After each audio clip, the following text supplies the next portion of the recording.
If my employees ever served like you, they wouldn't have a job the next day. That's what the billionaire snarled at her right there in front of the entire restaurant. But instead of shrinking, she looked him dead in the eye and said something no one expected. What happened next, it cost her everything and started a storm that no one, not even he, saw coming. Before we dive in, let me know. What time are you listening to this and where are you? Drop a comment below, we'd love to hear from you.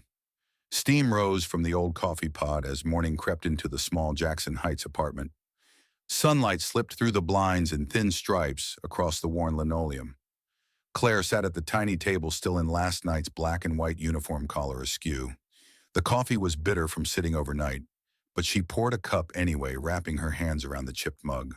From behind the curtain, Sadie shuffled out with her stuffed bear pressed to her chest, hair tangled into a sleepy halo. "Do you have to work today?" she murmured. Claire slid a leftover sandwich across the table, the wax paper crinkling as it landed. "Eat up," she said softly. In the bathroom, the spotted mirror reflected the overdue tuition notice taped to its glass. Claire peeled it free and tucked it into a drawer, already crowded with yellowed envelopes and old keepsakes. The drawer closed with a dull snap. Back at the table, she pulled a comb gently through Sadie's hair. "There are things people can't buy with money, you know," that Sadie tilted her head. Like candy, Claire laughed once, thin and catching in her throat. "Something like that." As Sadie hummed over her sandwich, Claire went to her work bag. At the bottom lay a tarnished lapel pin, Lipen, where excellence meets elegance. She held it flat in her palm while through the open window, the distant wail of a train swept through the still apartment. The distant wail of the train faded, and in its place rose another rhythm, measured, deliberate. The velvet hush of Lipen spread across the evening like silk. Gold light shimmered beneath crystal sconces stretching over the polished floor. Claire moved through the back hallway, shoes brushing the tiles in near silence. Her hair was pinned tight, apron knotted with care, every detail rehearsed. She slipped to the service station where menus and chilled glasses waited. Taking up a napkin, she polished each stem with the same steady motion she'd once practiced at the bar. Precise, controlled, nearly invisible. To anyone watching, she was just another waitress. But in her chest, a beat ticked faster than the piano in the lobby. "Two of these are chipped," June Halley murmured behind her shoulder voice, rough like gravel soaked in bourbon. She slid aspirin and a bottle of seltzer across the counter without looking up. "Take those. Tonight's not the night to get a headache." June had been there for over a decade, moving through each shift like a seasoned actress who knew every cue but never asked for applause. She didn't gossip, never faltered. When a man in a suit snapped his fingers, just carried on steady and unshaken. "What's happening tonight?" Claire asked under her breath. June folded a napkin, paused, then leaned closer. "Big table, names redacted. But the kitchen's spotless and Beckett's breathing down everyone's neck. So yeah, someone expensive." Almost on cue, Ray Beckett burst through the swinging doors, tie cinched, face flushed. He barked orders, shoved a tray aside, then froze when he saw Claire. "Julian's out. Slipped on the freight dock. You're on table 9 now." He gave no chance to argue. "Read the notes. No talking unless spoken to. No improvising. And for God's sake, don't try to be charming." Then he was gone. On the floor plan clip behind the bar, table 9 stood at the center directly under the chandelier. Holden Vance. She'd never waited on him, but the name carried weight. Stories clung like smoke million-dollar deals over steaks. Lawsuits hushed over dessert servers quitting mid-shift. A legend in the worst sense. Beneath his name, a short list of rules. No garlic oil. Shellfish allergy. No eye contact unless prompted. Do not initiate conversation. Always serve drinks from the left. She folded the sheet, slid it into her apron. "Here," June said, passing over a polished wine key. "Use mine. Yours squeaks." Her pulse quickened. Every sound around her felt amplified, the clink of glassware, the rhythm of her heels on the parquet. With tray balanced and posture steady, she approached table 9. Vance sat sprawled across the linen phone in hand, as if it carried the fate of nations. His gaze never left the screen. Opposite him, a younger man in a gray suit shifted stiffly. His badge read, Derek, though she doubted anyone would dare use it aloud. Claire leaned just close enough. "Good evening. My name is Claire, and I'll be assisting you tonight." Vance offered no reply. No glance. Just a flick of his hand dismissing her like passing air. The moment stretched. Derek gave a small, apologetic smile, hands clasped in front of him, like a boy awaiting judgment. The tray dipped slightly as she placed a glass on the table. Her knuckles grazed the linen, and the polished surface threw back a distorted reflection, upside down, shrunken faint. The piano in the lobby murmured a low, mournful tune filling the space between beats. Across the room, June watched closely. Claire steadied herself, lifted the wine list. Outwardly calm, though the stemware on her tray still carried a faint vibration, singing one brittle note. She turned toward the kitchen doors, the hum still in her ears. Steam burst from the stovetops in uneven gusts, wrapping the kitchen in a haze of heat and noise. Garlic and shallots mingled with the sweetness of caramelizing figs. Orders rang above clanging pans. Plates slid across counters like poker chips in a high-stakes game. At the expo line, Claire held herself firm, the wine list tucked in her apron like a shield. June brushed past movements, brisk and sure. She pressed a fresh napkin into Claire's hand, her look half warning, half regret. Careful with him, she murmured, eyes on the plated starters. Holden Vance. He's the kind of man who makes you feel smaller just by standing close. A dry smile flickered across Claire's face. Good thing I'm used to that. June didn't laugh. She touched her arm briefly, then slipped back out. The crystal decanter was heavy in Claire's grip. She filled it with deep red Pomerol and returned to the dining room. Now fuller, soft voices layered beneath the piano's lull candlelight, quivering in water glasses. Table 9 sat beneath the chandelier like a throne. Vance hadn't moved. Phone in hand, fingers drumming as though checking stock prices between courses. She poured with steady wrist, eyes lowered. If anything's undercooked, he said, I'll send it back. Don't try to charm me. The voice was low, flat, stripped of curiosity. Claire inclined her head tray, dipping slightly as she stepped away. She hadn't even met his eyes yet. Her chest had already tightened. That tone carried echoes, Professor Alt, her sophomore year. That's not presence, that's passivity. Another critic during finals. You dance like someone afraid of being seen.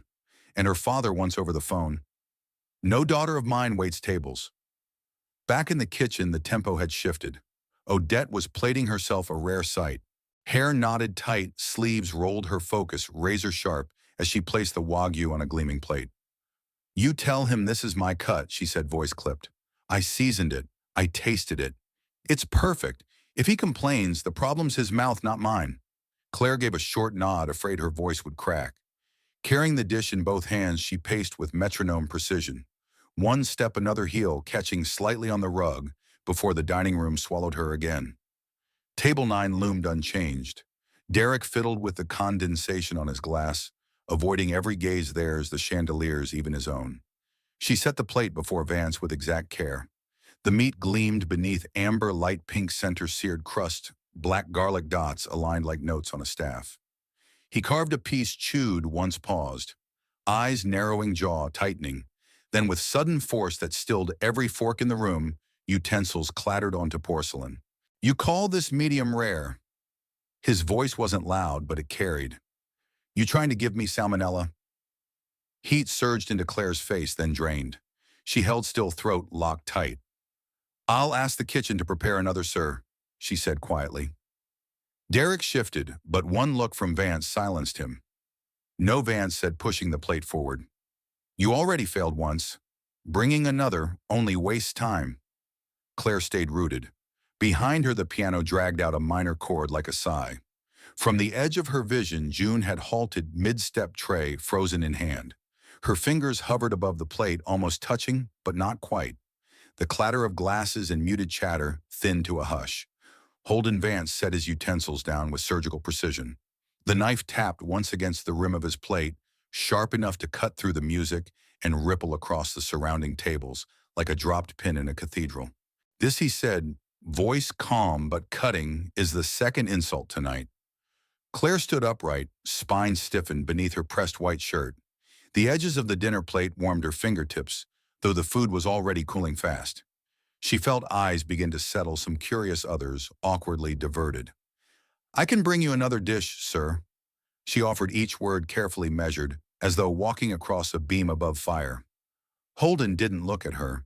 His attention drifted to the candle at the center of the table. He swirled his wine, studied the legs, then finally lifted his eyes to hers, flat uninterested. No, that's not the point. The space between them cooled, deliberate, calculated. You think starting over fixes it? It doesn't. The real problem is attitude. Claire kept silent. I run companies, he went on, his voice rising enough to bleed into nearby tables. Real ones, not whatever this is. His hand swept lazily toward the dining room.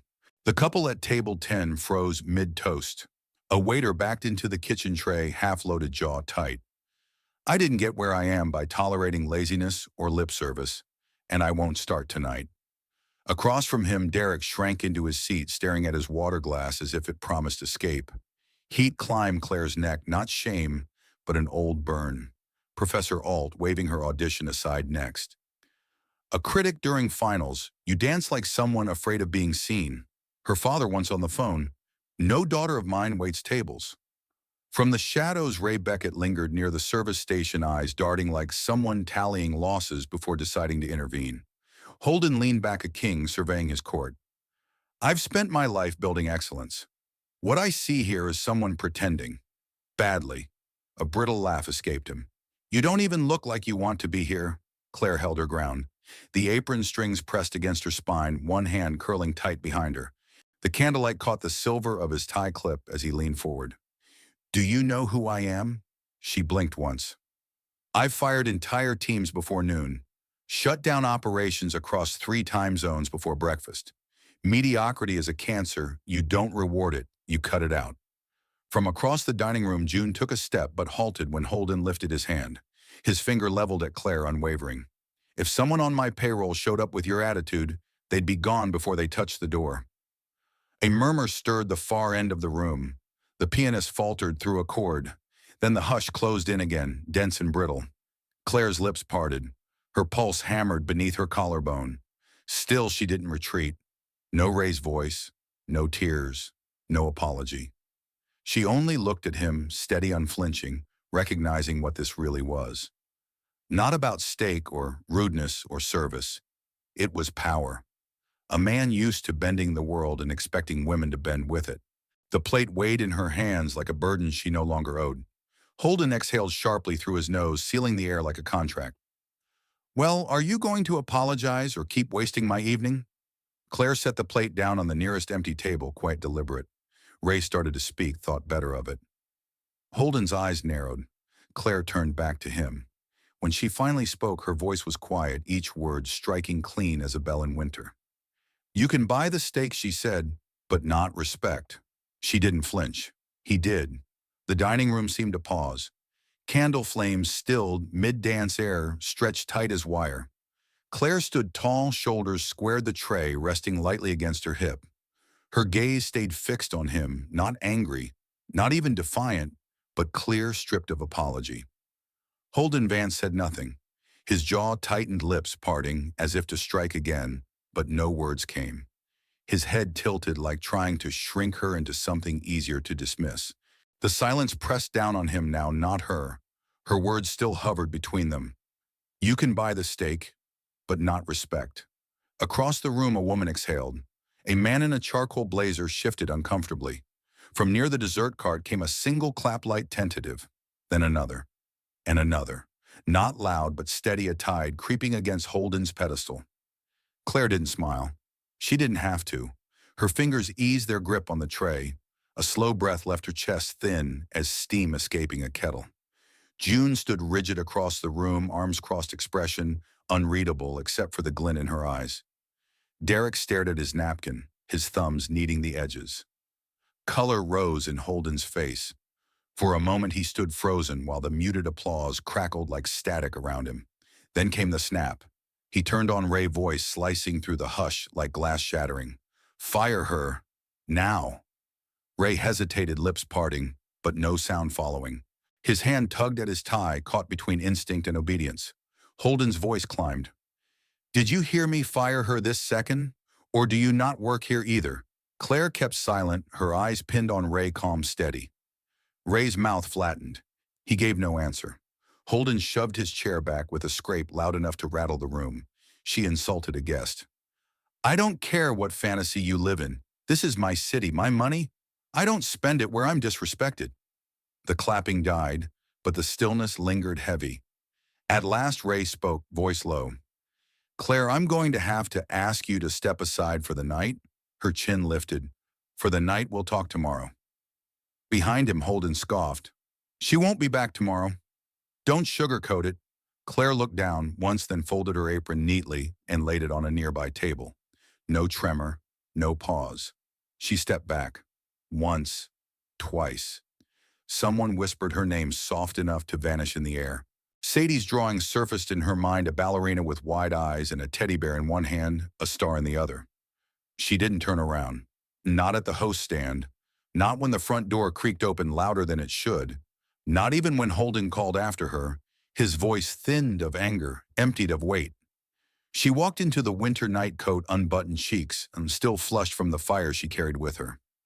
The door clicked shut. The noise of the dining room vanished, cut off mid-crest. The hallway stretched ahead, pale walls marked by years of rushing feet. The floor scuffed the air, humming under a flickering fluorescent bulb.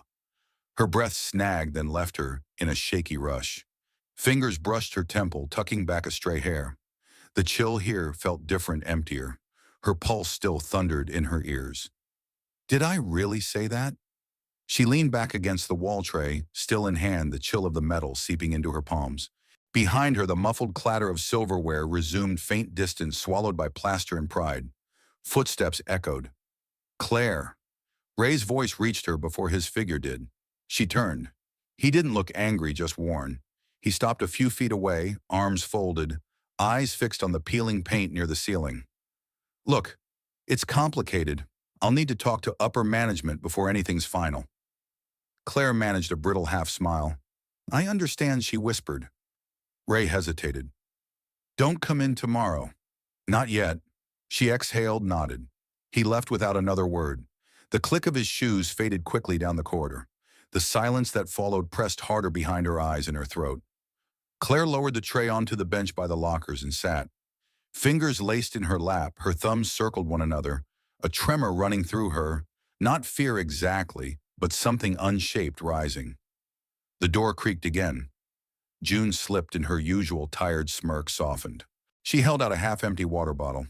I used to dream of doing what you just did, she murmured, voice roughened by years of smoke or shouting or both. Claire took it. The plastic crackled. But you didn't, she said. No, June admitted. Not enough spine. Or maybe just too many bills. A quiet laugh passed between them, though neither smiled. Still, June added, that line of yours, damn, gave me chills. Claire drank. The water was flat fridge cold, but she kept swallowing. Her phone buzzed. A message from Sadie's school tuition overdue. One more delay and Sadie's spot would be given away. Each sentence landed like a knock she couldn't answer. Her throat tightened. The bottle crumpled in her hand. Bad news, June asked. Claire handed her the phone. June read, nodded once, and gave it back. You got anyone to call? Claire shook her head. Me neither. June fished a stick of gum from her pocket, slid it onto the bench between them. Guess we're the stubborn ones. Claire stared ahead. The hallway walls shimmered with water stains, brown, spreading on white paint like bruises. She fixed her gaze on one blotch, anything to keep her thoughts from unraveling. Another buzz. This time a notification from an unknown number, then another from someone named Maya, then a third forwarded from a friend of a friend. All the same link. A grainy video shot over a diner's shoulder. Claire standing tall, lips pressed, eyes lifted. You can buy the steak, but not respect. The caption read, this waitress just said what we've all wanted to. More texts poured in, mentions, shares, a hashtag forming. Claire's gaze drifted up to the ceiling, to the crack that split the water stain into two uneven wings. Above the light buzzed and stuttered like a skipped heartbeat. A question settled heavy in her chest.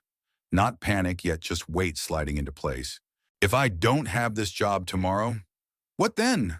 Colleen's apartment smelled of baked apples and dryer sheets, a softness that wrapped around you the moment the door opened. Claire stepped in quietly, fingers still trembling from the cold, or maybe from everything else. Sadie was sitting cross-legged on the carpet surrounded by markers and paper dolls, the TV playing a cartoon where animals danced in tutus. The sight of her daughter's small back, hunched with focus, nearly made Claire lose her breath. Mama Sadie turned and ran her socks slipping slightly on the floor as she collided into Claire's legs. "You're so late." Claire knelt, scooping her into her arms and pressing her face into her daughter's neck. Sadie smelled like crayons and peanut butter. The hug wasn't frantic, just long.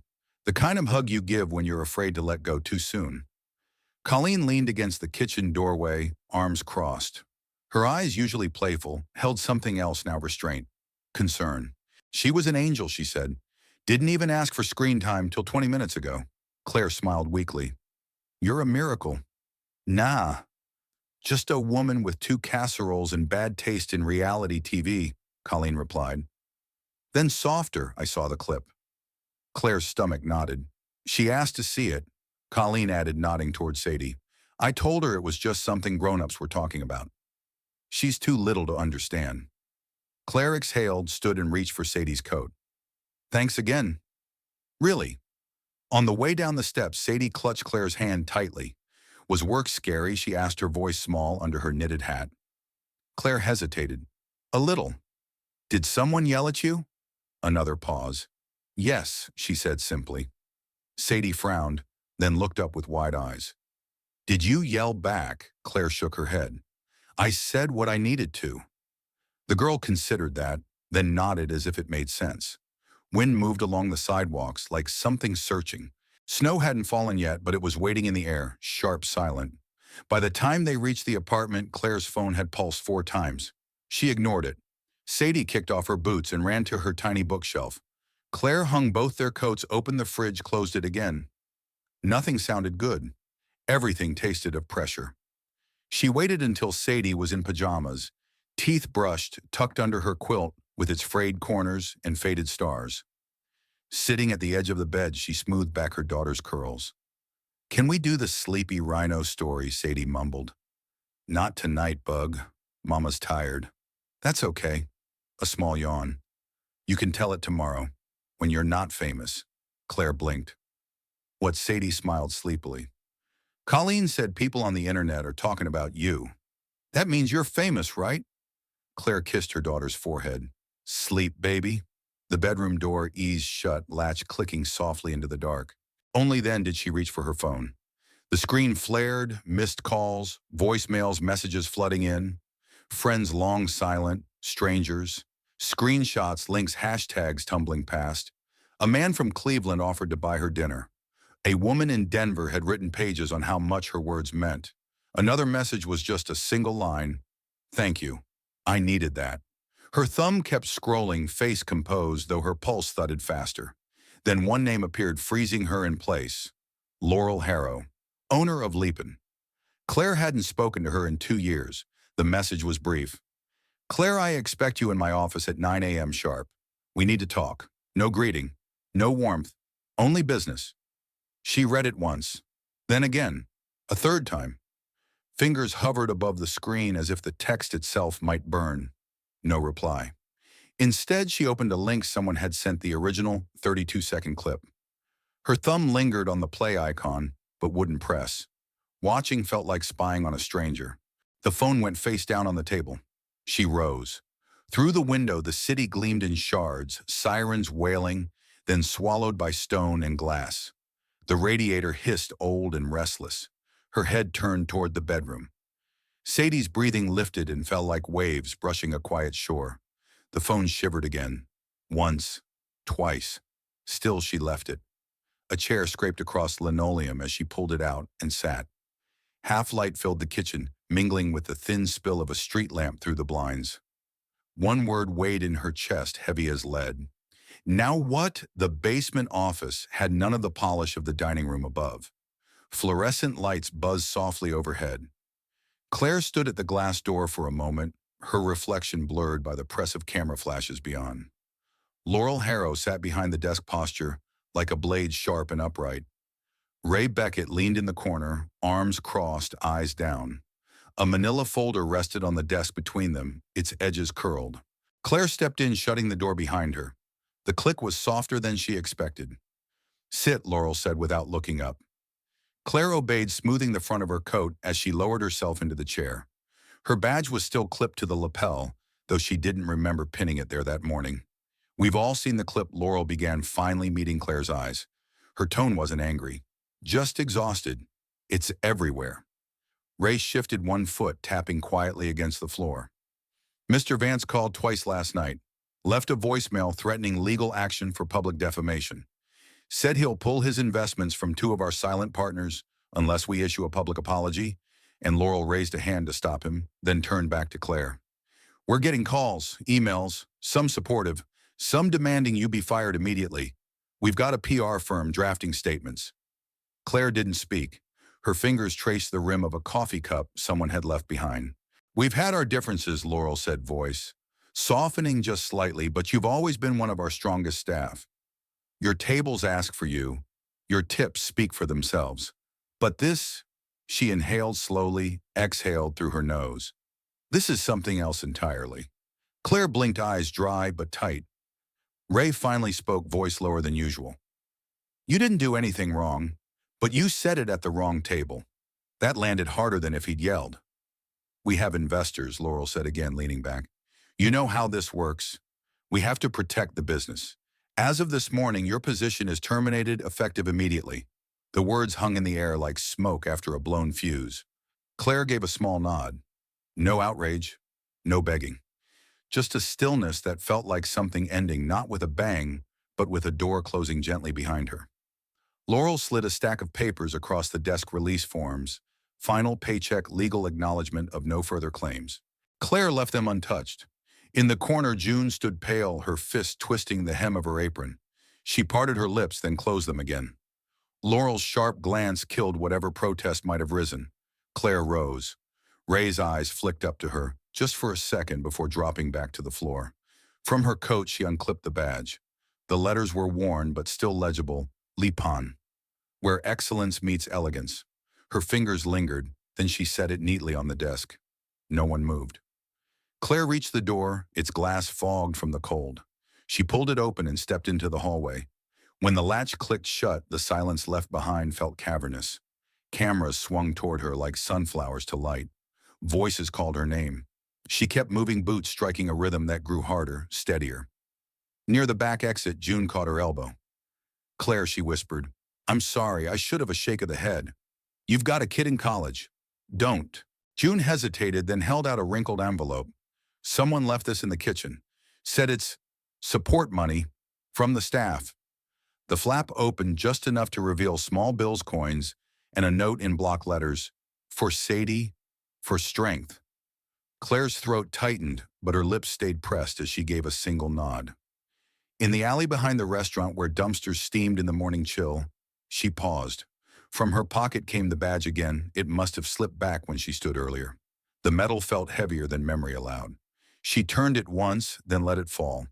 The clink on concrete was small, metallic, final, yet it carried. She kept walking. The subway platform groaned under rush hour weight. A train shrieked in the distance, headlights piercing the tunnel like approaching eyes.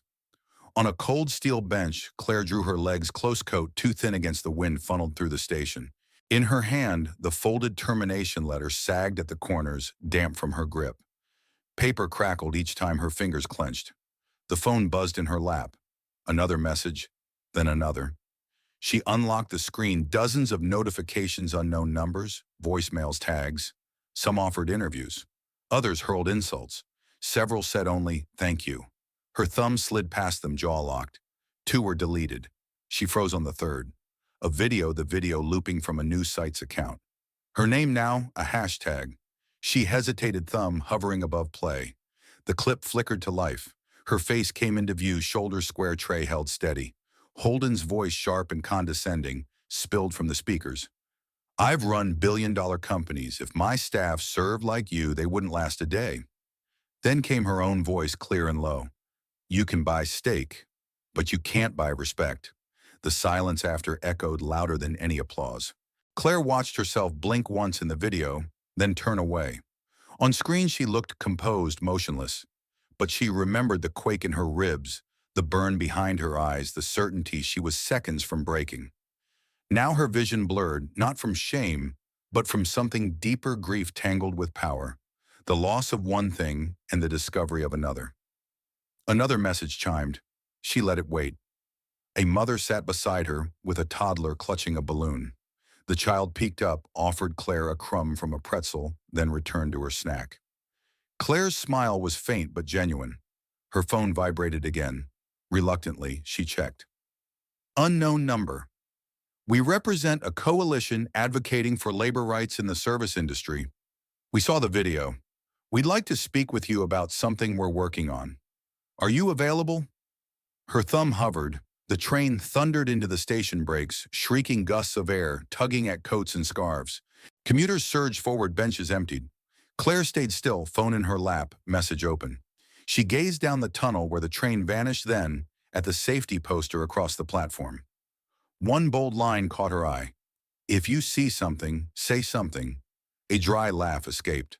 Someone had seen. She had spoken. She typed slowly, where and when. The reply came almost instantly. Tomorrow. Midtown. We'll send details. Claire tucked the phone into her coat and rose. Her legs tingled as circulation returned. The paper in her hand had crushed into a wrinkled shape. She smoothed it, folded it carefully as memory not burden, and slipped it into her bag. The escalator groaned her upward.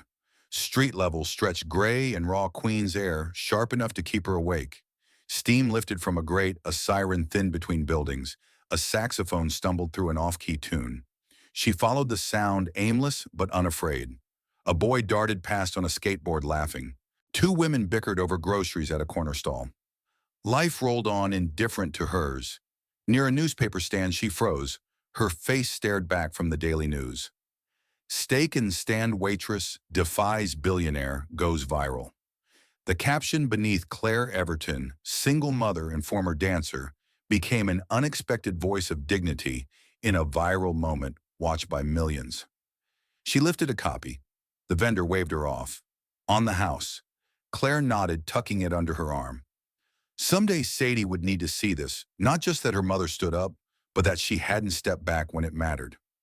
Wind pressed against her as she walked, the newspaper rustling softly at her side. The park wore a gentler face in late afternoon, dressed in golden rust.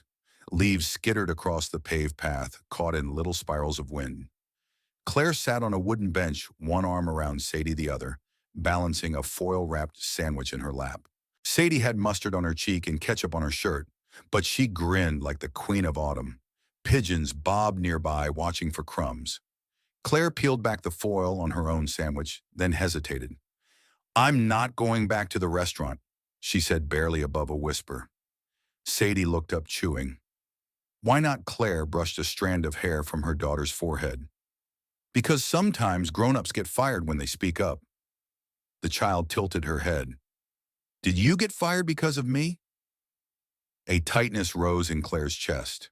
She pulled her close, kissed her temple. No, sweetheart. Never because of you. Sadie nodded slowly, eyes still searching for sense in a world too tangled for 7 years old. Across the path, an old man wrestled with a newspaper page. A stroller squeaked past. Somewhere, a dog barked once before being hushed.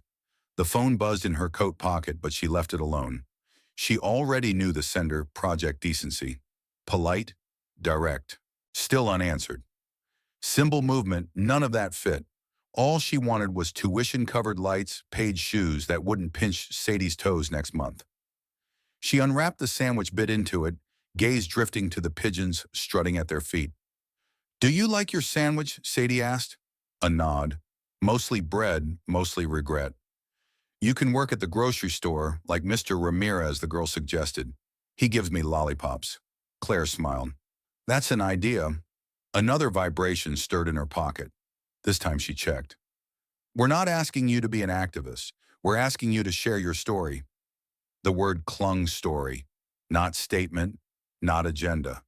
Her eyes followed Sadie carefully, tearing the crust into even pieces for the pigeons. What if telling it makes things worse, she muttered. Sadie glanced over. What? Nothing. The phone slipped back into her pocket. Leaning against the bench, she listened to branches rattling overhead. Teenagers skated past, one laughing too loud, another shouting at a squirrel. Life moved on. Faces flickered in memory. June rigid with fear. Odette burning with quiet fury behind the line, Ray avoiding her gaze. Laurel speaking like she'd memorized legal notes. And Holden finger leveled at her as if she were less than. You can buy steak, but you can't buy respect. The words echoed again, not sharp this time, not explosive, only true. Another alert lit her screen. We're hosting a panel Tuesday. Just come. Listen if that's all you want. No pressure. Claire exhaled, no reply. But she didn't delete it either. Sadie tugged her sleeve. Can we get ice cream? An arched brow. It's cold, so I'll eat it fast. They gathered wrappers, tossed them in the bin, and headed home. One arm stayed draped around Sadie's shoulders, the other resting on the phone in her pocket, thumb tapping its edge like marking time. Turning onto their block, they passed Mrs. Boone's stoop where the old woman tended a plant long dead. Afternoon, Colleen Claire called. You getting famous yet? The woman asked, half smiling, trying to stay normal. Well, good luck with that sugar. World's watching. A tug at her coat. You are famous, Sadie whispered. Claire looked down. Would you be proud of me if I wasn't? The girl squinted. I'm proud 'cause you told the truth. That's hard. A blink. Who taught you that? You did. They climbed the stairs. Key turned in the lock. Sadie slipped through first. Her mother lingered a moment before following. From her pocket came the phone. Fingers typed, I'll come Tuesday, just to listen. Send.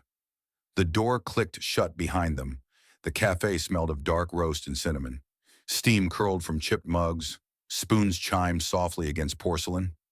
Across the table sat a man in a navy blazer sleeves, too long, more grad student than lawyer. A folder slid across to her.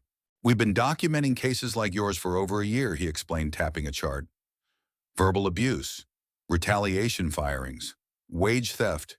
It's systemic. Pages flipped beneath her fingers, blurred worker photos, redacted names, dates marked in red. One image made her pause, a woman in a diner apron face, turned away, knuckles tight around a coffee pot. Your story could shift the conversation, he continued, voice steady, careful not to press. People are listening. You're not just a trending moment, Claire. You said what most are too afraid to. It wasn't for show, she murmured, thumb tracing the folder's edge. It just slipped out. I was tired, angry, exactly. That's what made it real. The wooden chair creaked as she leaned back. Now everyone thinks I'm chasing 15 seconds of fame, like I'll start selling mugs with slogans or launch a podcast. He, Alex, he'd said, smiled, not in pity but recognition. Some will always say that. But others will see a single mom who looked a billionaire in the eye and didn't flinch. A truck horn blared. Behind the counter, the barista hummed along to jazz while topping cream dispensers. Claire's coffee sat untouched. So what exactly would I be doing? You've already done it. We're not asking you to lead protests.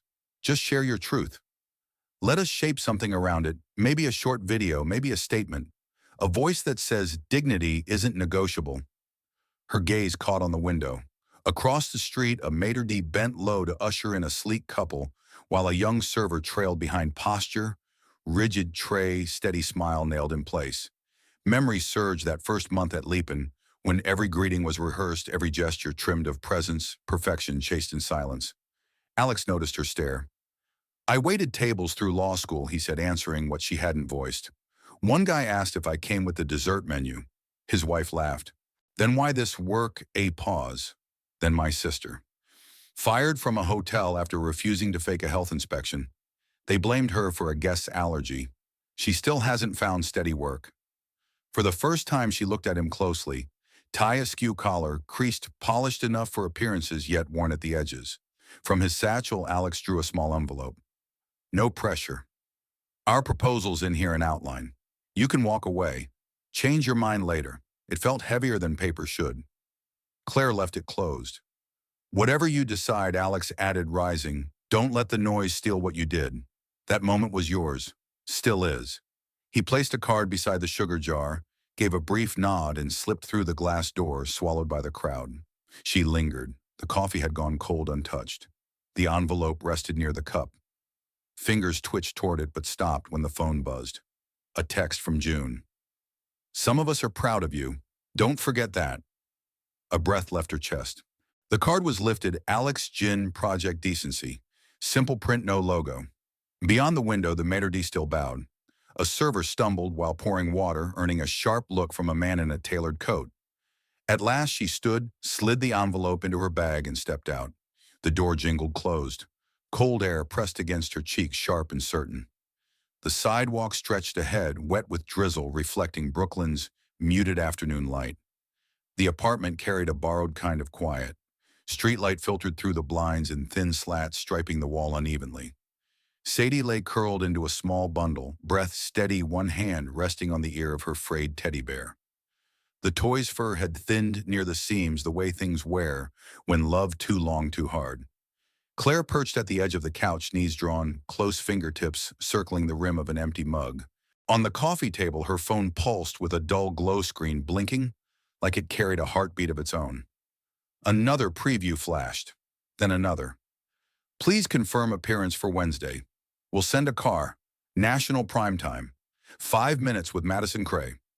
The inbox had split in two, praise braided with scorn. Some messages called her brave a symbol.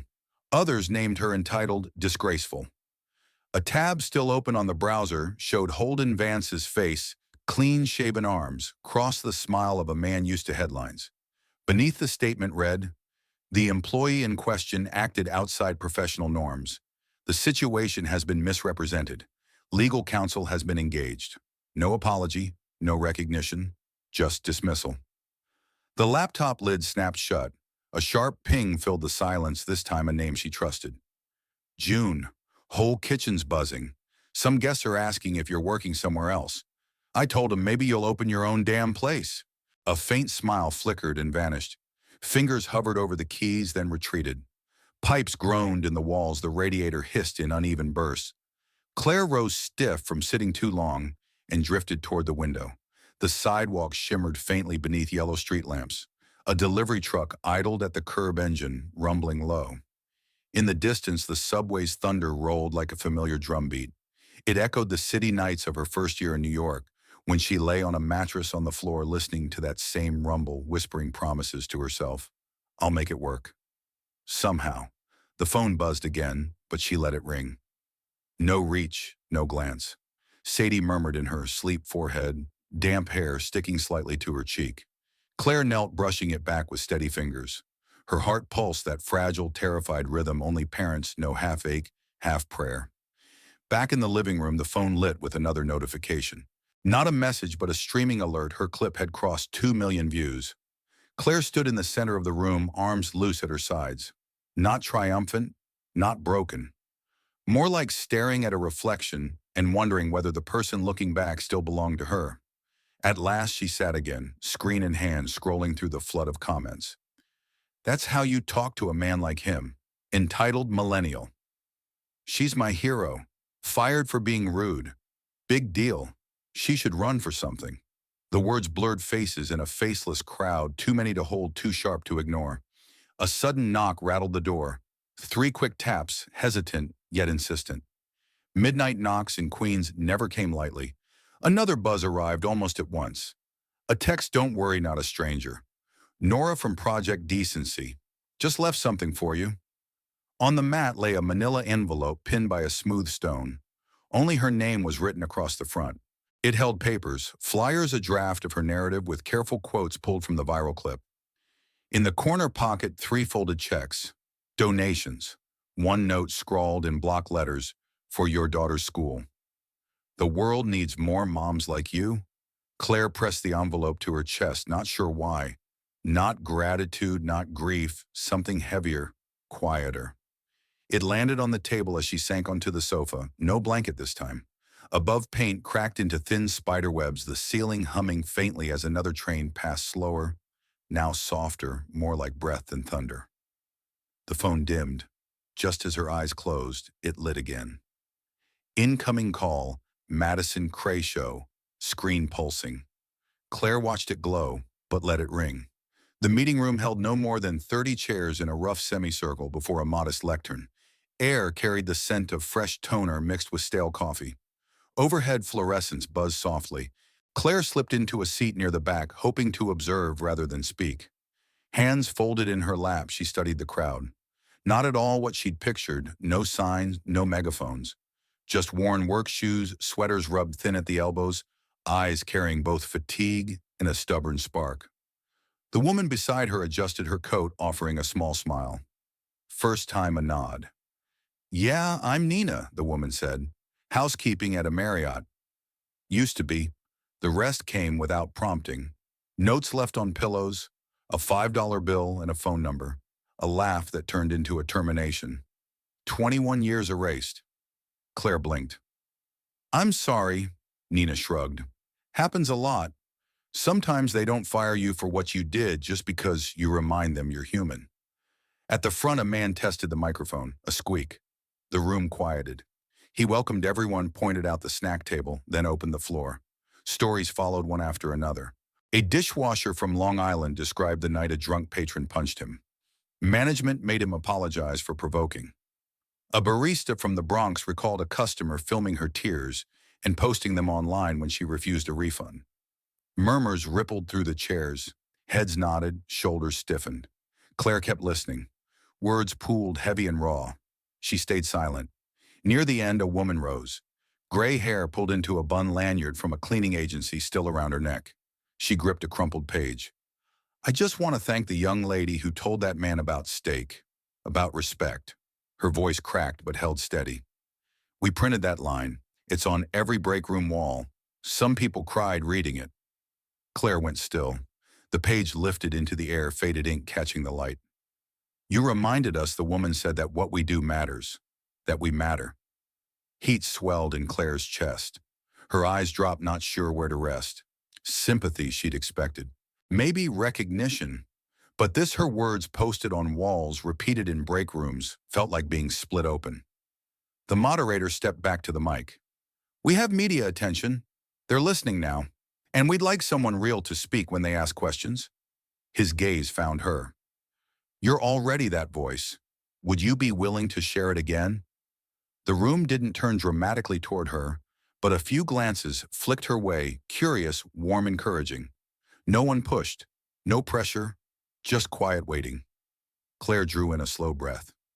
Memory returned, the fragile silence after her words that night, the sense that even blinking might shatter it. Then Sadie's small voice.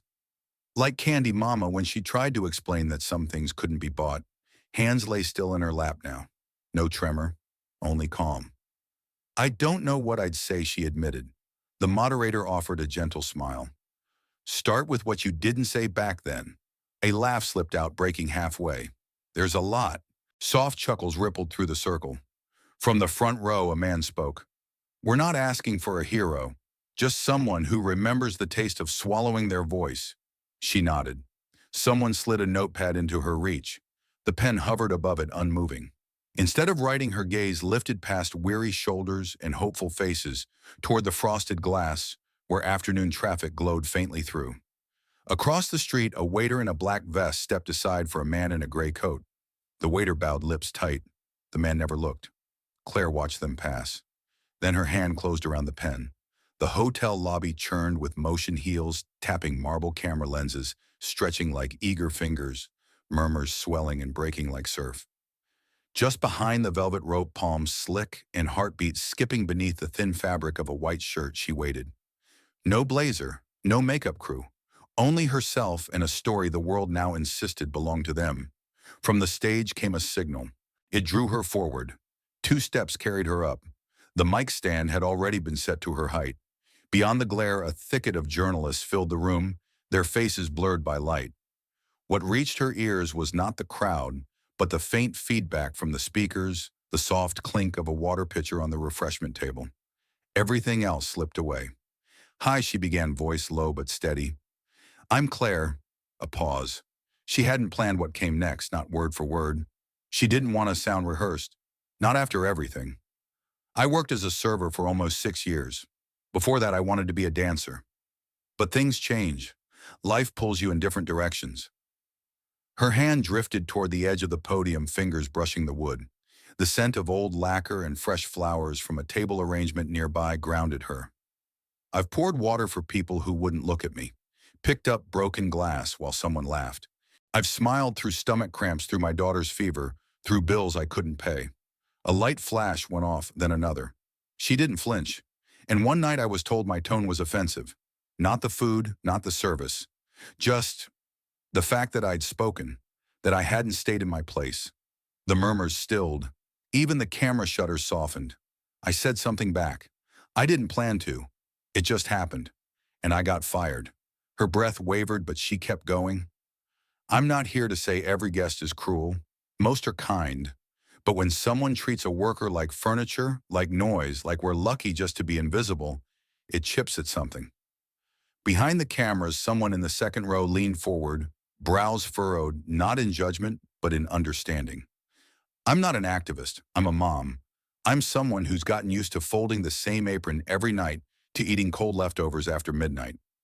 But that night I remembered something I hadn't in a long time. She turned slightly, voice dropping. That we're allowed to matter. A beat of quiet followed, soft enough to catch the buzz of the mic, resetting the sigh of someone exhaling across the room. Then came applause. Not thunderous, but certain. Hands clapped, not for politeness, but recognition. She stepped back from the podium. A cup of water appeared in her hand. No tremor now. High above in a corner suite, Holden Vance stared at the flat screen bolted to the wall. Ty loosened fingers, twitching against the remote. He watched her image shrink as the network cut to commercial. No headline, no counter. Only the echo of applause seeping through glass as if it refused to be shut out. He rose too quickly, knocking over his drink. Amber liquid spread across contracts and an untouched steak dinner. Downstairs, the press conference shifted to a smaller room.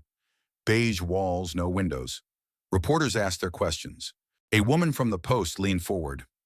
How did Sadie respond to the attention? She likes the idea that her mom's on YouTube.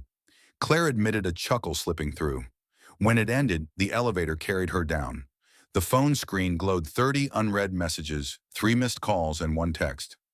Laurel Harrow. I regret letting you go. If you want to come back, the door is open. The words were read twice, then tucked away. No reply. Not yet. Past the revolving doors, autumn wind tugged at her collar. She zipped her coat heels, tapping stone breath, fogging like a soft question. Across the street, a man held the coffee shop door for an elderly couple. A smile touched her lips before she turned toward the station. The day wasn't over. The apartment lay hushed. No kettle whistling, no cartoon hum from the old TV. Only the radiator's low groan and the city's slow breath beyond the blinds. Claire sat on the edge of the bed, one sock pulled on, hair still tangled, eyes blinking into half-light. Habit carried her to the kitchen. The cabinet opened. A dented tin of coffee grounds surfaced. The scoop struck bottom with a hollow clink. Water poured, the switch clicked, and the maker began its gurgling chorus. Same ritual, different woman. Leaning against the counter, arms crossed, she let the scent fill the small space. Same brand, same mug. Yet everything in her had shifted. The bottom drawer hadn't been touched in years. She crouched, tugged it open, sifted through the clutter, spare batteries, a broken charger, expired coupons. Beneath it all, wrapped in tissue, lay a photo. Paper crackled as she unfolded it. A younger self stared back, hair pinned in a neat bun, leotard, crisp certificate rolled tight in hand. Conservatory graduation. Joy lit the corners of her mouth, though doubt already shadowed the eyes. The photo had been meant for a frame. Then came the missed periods, the nausea, the pink test stick, and the voicemail, flat and final. I'm not ready to be a dad, Claire. I can't do this. The memory returned, sharp, curled, small, in the corner of that first apartment, mold in the closet radiator, hammering through the night. Calling the scholarship office, but never pressing send. Folding the letter, sliding it into this very drawer, closing it with the same soft snap. That letter surfaced now, yellowed and creased. Handwriting still neat, as if careful strokes could prove worthiness. It was read again, line by line. Then folded once more, not with regret, but reverence, and set aside. No anger lingered, no longing, only acknowledgement. Survival had been the measure, and she had met it. Her gaze shifted to the corner where an old bag hung. The Lipin pin waited there, tarnished gold dulled by years of use. Excellence and elegance, the faded cursive declared. The pin rested in her palm a moment, cool lighter than memory allowed. From the closet, she drew down a wooden keepsake box, placed the emblem within, and shut the lid. Not ceremony closure. Click. The box slid back onto the shelf hidden behind winter scarves untouched since Sadie was small. By the time she returned to the kitchen, coffee was ready. Dark plain poured into the chipped mug. Steam curled as she carried it to the window. The sky was barely blue, streaked with the first light over Queens. A dog barked. A delivery truck rumbled. One sip steadied her before she set the mug on the table and opened the laptop. Fingers hovered, then typed, "How to lease a small business space in New York City." The page loaded slow. Ads for consultants scrolled past until a city website appeared, plain instructions lined down the screen. Bookmark. Notepad open. A list began: permits, food handlers, licensed startup budget. The answers weren't all there. For once, the uncertainty didn't frighten her. From the bedroom came the sound of Sadie stirring a soft groan as she curled deeper under blankets. Claire glanced over her shoulder, a smile tugging at her mouth. The pen scratched another line. "Ask Colleen if she knows any good contractors." Radiator hissed. Morning light grew bolder. The to-do list, short and perfect, anchored like solid ground beneath her feet. A blank document opened titled Business Plan. Draft 1. Words began to form. The meeting room at Project Decency was plain bare walls, a long table, mismatched chairs, but it carried a weight that stilled even the sharpest egos. Around it sat 3 attorneys, a labor organizer, and Claire, hands wrapped around a paper cup of stale coffee. The youngest lawyer, buzz cut neat and a blue pen tucked behind her ear, slid a folder across the table. "Is this the internal memo you mentioned?" A nod. The folder was nudged forward. Inside, printouts of Lipin's upper management emails. One line underlined in red: "Do not encourage staff to express grievances publicly. It jeopardizes investor trust." Another added: "Servers are replaceable. Customer satisfaction is not." It wasn't just about her anymore. The attorneys flipped through the folder, whispering among themselves. One clicked on a recorder. "We've corroborated with 5 additional testimonies from Lipin employees," he said. "Some go back years." Claire stayed quiet, absorbing every word. Names surfaced: men and women from luxury restaurants, hotels, private catering firms. Stories piled like bricks: silent firings, NDA threats, managers shielding abusive VIPs. Again and again, Holden Vance appeared. Not in bold print, but always at the center. By noon, Project Decency's media team had a press release ready. The headline was "Measured Yet Sharp: Widespread Toxicity in Hospitality Industry Legal Action Looms." Within hours, major outlets picked it up. She left the office just as the story flashed across a subway platform screen. A businessman nearby paused mid-bite of his bagel, staring at the scroll: "Holden Vance accused of labor suppression discrimination." Then another headline followed: "Former employees file class action against Vance Enterprises." By the time she reached home, the phone buzzed nonstop. A single text from June read, "We're finally being heard." The next days fell like dominoes. Investors pulled back. A statement from Vance Capital's board promised an internal investigation. Minutes from a board meeting leaked, votes counted. By Thursday afternoon, the news broke: Holden Vance suspended indefinitely by company board. That night, a clip went viral. Holden leaving headquarters alone. No limo. No bodyguard. Just a $1,000 coat shielding his face from flashing cameras, while reporters shouted, "What do you say to the workers, Mr. Vance? Will you fight the suspension? Is this the end of your career?" He gave no answer. Shoved through the crowd, climbed into a yellow cab, vanished. On her couch with Sadie asleep at her side, Claire replayed the footage. Not for spite, but because it proved something had shifted. This time, silence hadn't won. Morning brought an email. The subject line read, "From one woman to another."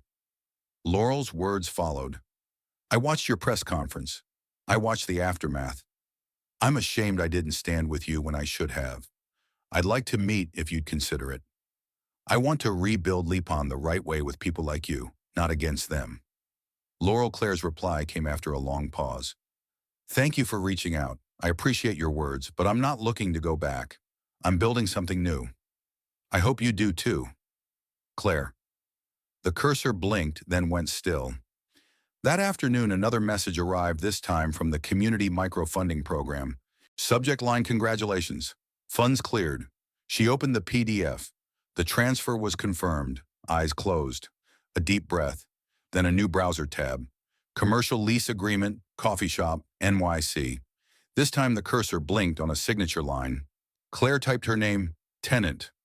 Morning filtered through the front window, soft and gold, catching on the steam rising from a row of ceramic mugs. The cafe smelled of fresh espresso and warm bread of beginnings and second chances. Above the counter hung a hand-painted sign, its letters uneven, its message unmistakable. Respect can't be bought. Claire stood behind the counter, her apron still crisp, the espresso machine humming steadily. Her palms rested on the smooth edge of the wooden counter, sanded stains sealed by her own hands the week before.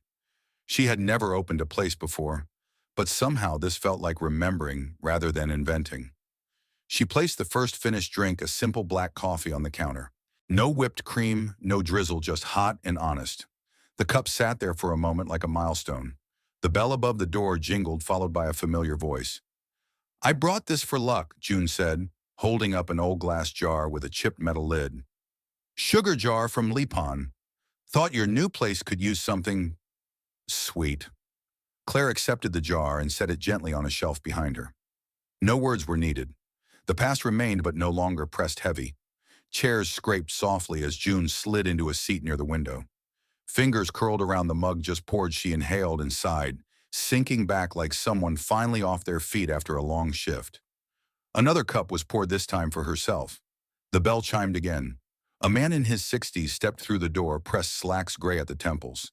He studied the menu briefly, then let his gaze rest on her. "You're Claire, aren't you?" A pause, then a nod. "My daughter sent me that clip," he said, offering a quiet smile. "She told me, 'Dad, you've waited tables your whole life. This woman said what you always wanted to say.'" A $10 bill slid onto the counter. "I'm here for the coffee, but mostly to say thank you." Words didn't come. A cup did. "No charge," she murmured. At a side table, Sadie balanced on tiptoes, scrubbing with a damp cloth. Small hands left streaks and missed corners, but the seriousness was real. Her mother watched, chest warming. A moment later, the girl stuffed a piece of muffin into her mouth, foam catching at the corner of her lips. She grinned. Laughter answered, followed by a napkin pressed into her hand. More customers drifted in, neighbors, passers-by, maybe only curious. The cafe never filled. It didn't need to. Space remained for breath, for quiet voices. No orders barked. No tempers flared. Work carried on with steady rhythm, pouring coffee, wiping counters, trading smiles. The panic that once knotted her chest at every shift stayed absent. In its place, something calmer settled, like sunlight pooling across the tiled floor. June, halfway through her second cup, arched a brow. "This place feels right." "It does." A pause to rest in the window seat, mug warm between her palms. Beyond the glass, the distant rumble of the subway rose. Once that sound had stung, now it simply passed. Across the street, a boy chased a ball. A woman laughed into her phone. A bus sighed to a stop. Life moved, and in the middle of it stood a small cafe, windows open, light soft. Another sip. Not triumph, not defeat, something steadier. Sadie came rushing over. "Can I make the next one?" she asked, pointing at the espresso machine. "You can press the button." A stool dragged across the floor. Steam hissed gently. No correction, no rush, just a child learning where her hands belonged. The air filled with soft laughter and spoons clinking against ceramic. Head tilted against the window, Claire let the sun's warmth press into her cheek. Applause wasn't needed, neither was revenge. This one morning, where no one bowed their head, where every small gesture carried weight, was enough. Later, the train rumbled in the distance, folding into the city's steady hum. At the cafe door, lights dimmed and chairs stacked, the scent of roasted beans lingered. On the counter waited the old jar June had given her beside Sadie's newest drawing, a ballerina clutching a coffee cup instead of a star. Claire touched the page, then turned the sign to closed. Through the glass, stragglers hurried toward the subway, coats tugged by the wind. Once that sound had carried fear. Tonight it was only backdrop, a reminder the city moved on, and so did she. Sadie's laughter rang from the back, muffled yet bright. A smile tugged at Claire's lips as she locked the door. Dignity had never been a gift. It was claimed step by step until it rooted in her bones like warmth after winter. Not loud, not showy, just steady. And in that quiet steadiness, she found something lasting. Respect. If her story lingers with you, carry it forward in the way you listen, in the way you stand, in the way you choose respect over silence.